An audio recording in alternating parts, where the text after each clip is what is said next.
Sejak zaman dahulu, Indonesia sudah terkenal sebagai negara yang paling sering mengalami gempa bumi.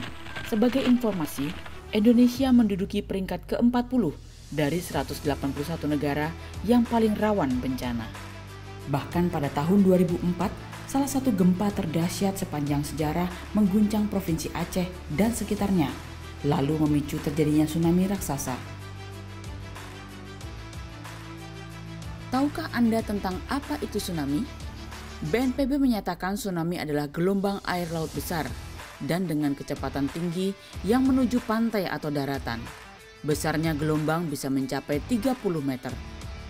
Tsunami dapat terjadi karena pergeseran lempeng atau gempa bawah laut, tanah longsor bawah laut, erupsi gunung berapi, dan jatuhnya meteor. Seberapa besarkah dampak yang ditimbulkan akibat tsunami? Gelombang besar tsunami yang bisa mencapai 30 meter dapat sangat merusak apa saja yang dilaluinya, seperti bangunan, tumbuh-tumbuhan, dan juga korban jiwa. Apakah tsunami besar bisa terjadi lagi di masa depan? Jawabannya sangat mungkin terjadi.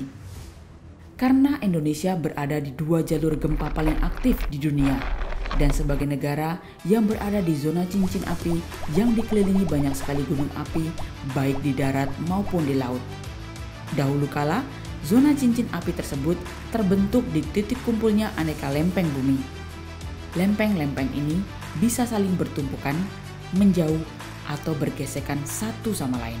Dan di perbatasan antara lempengan ini, ada banyak patahan yang terus-menerus bergeser dan bergerak. Pergerakan lempeng tektonik inilah yang menjadi penyebab gempa.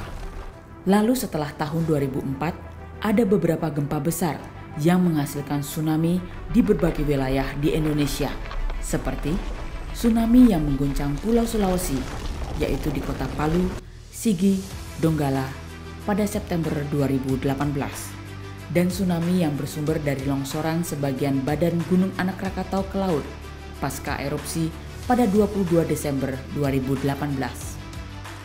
Lalu pertanyaannya, sudah tahukah Anda bagaimana cara menyelamatkan diri saat terjadi tsunami? Untuk mengurangi korban jiwa saat terjadi tsunami, pastikan Anda mengetahui langkah-langkah keselamatan saat tsunami terjadi. Informasi setelah gempa. Bila Anda berada di dekat pantai, jika terjadi gempa, segera cari informasi untuk mengetahui indikasi tsunami, baik melalui aplikasi BMKG ataupun berita. Cari dataran tinggi. Jika sedang berada di pantai setelah gempa dan melihat air laut surut, segera menyelamatkan diri dan mencari dataran tinggi. Jangan berkendara. Hindari menggunakan kendaraan saat menyelamatkan diri, karena kendaraan dapat memperlambat jika ada kerumunan. Hindari sungai dan jembatan saat tsunami. Jika tsunami menerjang, jauhi jembatan dan sungai, karena aliran tsunami akan lebih kuat dan deras di sungai. Jangan beranjak.